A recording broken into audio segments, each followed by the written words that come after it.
boys and girls, welcome to my channel. I'm ForClassic and welcome to BenchART. So for today, what I do have in here, it is Age of Empires 3 Definitive Edition. So this game it is developed by a good mix of developers, and it is still using the old engine but with a ton of tweaks that improve the visuals. So I'm running the game at 1080p using the maximum settings over here. So the only difference from the high settings, it is really just the shadows, where you can enable very high shadows, which makes a huge difference in the units or the troops on the floor. So looking to the recommended requirements, these guys recommend an FX CPU, 16 gigs of RAM, and the GTX 980 or an R9 Fury. So it seems like they do recommend some pretty beefy graphic cards. Despite old, they are pretty beefy. And well, I don't think that it is really necessary to run this game because ta-da, this is the results. So for 1080p with these maximum settings, the performance that I did got with the game was above 60 frames per second with a minimum of 75, an average of 82 and a maximum of 101. And well, for 1440p, for example, what I did got, it was pretty much an experience, you know, above 40 to 50. For example, the maximum settings, it was mostly between 40 to 60. The high settings, the difference was very small in performance between the high and the maximum. But the median settings, I've noticed some good improvement in performance, but still the difference was around 7 to 10 frames per second. So what I did got, it was a minimum of 54 with a 1%, with an average of 62. So I'm not really sure how the game will behave in further missions. For an example, I decided to use this first mission, and during the first cutscene, which I didn't show you in here, the game did drop below 60 frames per second though, but cutscenes are irrelevant for this game since you will be spending most of your time with this camera. So I'm not really sure how the game will perform in big battles with big cities. But what I've noticed so far is that at the end of this video there is a big fight with a tons of units on screen, pretty much taking all the screen, tons of units in here, and the performance was pretty much the same. So I would say that the game, it is well optimized, though I'm not really sure how well or bad it scales through the cores of my R5 3600X, because the CPU usage, it is very low. So either the AI, it is very poor or optimized, or since it is using the same engine as before, this is my wild guess, it is that this is still a very single core to two core CPU, alright? So it might not take advantage of all the cores, and what might matter the most, it is a performance per core. But overall, as you can see, performance, it is excellent. Visuals are definitely improved, especially on shadows, textures, and well, that's pretty much about it. A lot of models were redesigned with better model detailing, you know, but yeah, they kind of kept most of the visuals from the original. So despite it is improved, and it is noticeably improved, it still looks fairly the same, you know, and I believe that's the point that the developers wanted for this game. Although, well, now about the game, that's the tough part, I mean. So the game, what is new on this remastered? So you pretty much get 2 new civilizations, and this is a pretty good stuff, and it is being well received since they are very unique. So you get pretty much 4K art style, new particles effects, new lightning, new shadows, so yeah, graphical improvements. There are new Art of War missions, improved destruction animations on buildings.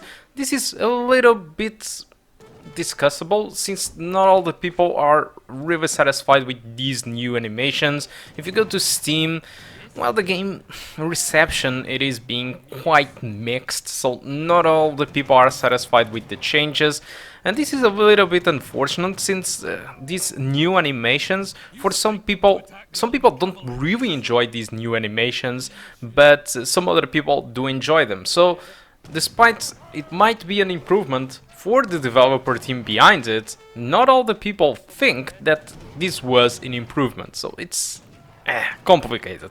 So there is also few enhanced sound and music, and overall scalable UI. So this is again another issue. So despite it is scalable, not all the people are really keen with the new design of the UI. Alright, some people even claim that it was a downgrade, and some people even say that your own city have now less stuff to customize, so the definitive edition thing in here might be a little bit tough. But the game also have mod support, new game modes, tutorials, and a ton of quality of life improvements. There was also some changes on the artificial intelligence. I'm not really sure if people are being true, but some people are saying that the artificial intelligence it is being a little bit more dumber than it used to be. I don't seriously want to believe that, because I don't see any issue with that. The only issue I have saw, it felt that the water maps, it was a little bit bugged, and after reading a little bit, it seems that this was an issue too with the original game. So it seems like the definitive edition didn't really fix all the issues from the original game, and also introduced changes that not all the people did want. But for me, I really think it is a nice game, and for its price, I mean, it's $19.99. It's a very awesome price in here anyway. You have an active multiplayer working, and just that by itself, it is awesome news if you want to go against your own friends or some people online. I think it's awesome. And the mod support. If the community picks up this game decently, you might have in here hundreds of hours of gameplay if you want. So I think it's pretty worth it for that, but I can even get you the game more cheaper. So Greenman Gaming, it is having a discount at the moment. The discount, it is not really big, alright, it is 16%, but you can buy the game right now at the moment of this video for 1679 euros if you are on Europe. If you are American, you still have your own discount at your own coin, alright, but it is still more cheaper than buying on Steam. What's the difference? None. You buy through Greenman Gaming, but you still activate the game on Steam nonetheless, like if you did brought the game from Steam to begin with. So yeah, I think you should really take the discount from Greenman Gaming, and if you want to take it, just go to the description of the video.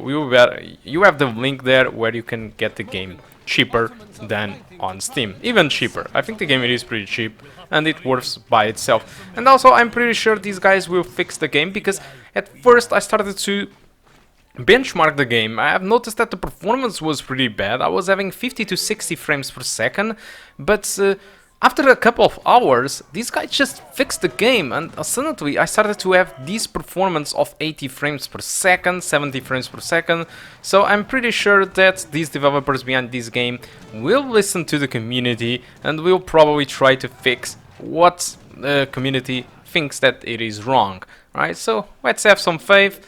I think the price, it is awesome. I don't think that it is worth for waiting for the sale, because the price, it is already too good. So go ahead, if you want to play Age of Empires 3 in a definitive manner, just go ahead and play it. So guys, I think that's all that I want to talk about Age of Empires 3 Definitive Edition. Hope you can enjoy the rest of the video, and I do hope to see you soon. Goodbye.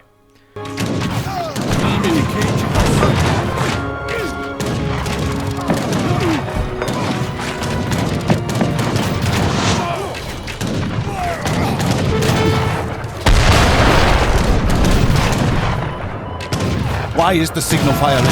And why am I here, Morgan? I've ordered you to defend the fort. Lord, sign the Falcon is advancing with great bombards. Well, the Falcon can't stand up to my heavy cavalry. Lead on, Morgan, and destroy those cannon. Yes, my lord. Send the cavalry to the fort and wipe out those bombards. Jeshel. I'm a Jeshel. Gabon.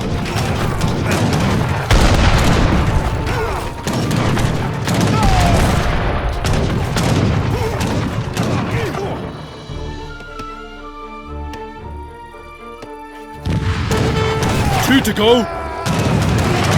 Kato there. I'm a Jeshel. Good job. Let's get that last one. That's the last of the bombards! Excellent work, men. We have defeated the Falcon. For now.